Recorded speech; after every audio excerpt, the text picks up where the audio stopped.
Dans les transports en commun, les enjeux sont similaires. À Liège, les techs ont décidé de diversifier les technologies. Bus hybride d'un côté et tram de l'autre. Néanmoins, ces solutions de transport ne sont pas la solution ultime. Alors les bus de demain sont les bus hybrides, donc ça fonctionne, oui. Maintenant, dans le réseau liégeois en tout cas, c'est toujours compliqué parce qu'ils n'ont pas la même performance que les bus thermiques. Et vu la conjoncture de notre réseau, c'est toujours pas évident. Maintenant, vraiment pour du pur centre-ville, ça fonctionne vraiment assez bien, quoi. On a beaucoup de gains énergétiques et beaucoup de gains de CO2 par rapport aux bus thermiques, quoi.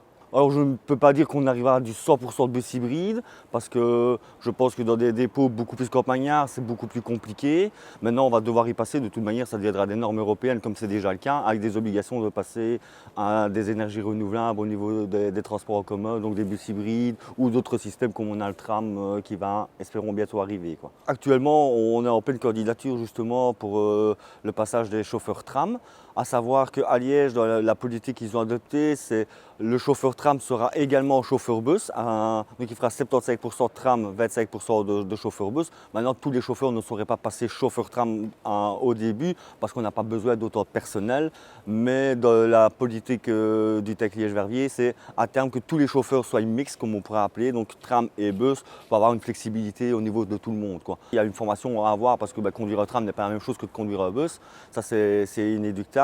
À savoir qu'avec les bus hybrides, on a ce qu'on appelle des leasing, maintenant c'est un peu comme les voitures, c'est un peu le même principe, où nos mécaniciens ne peuvent plus effectuer tous les travaux nécessaires sur les nouveaux bus pendant une durée, un certain temps, la durée du contrat.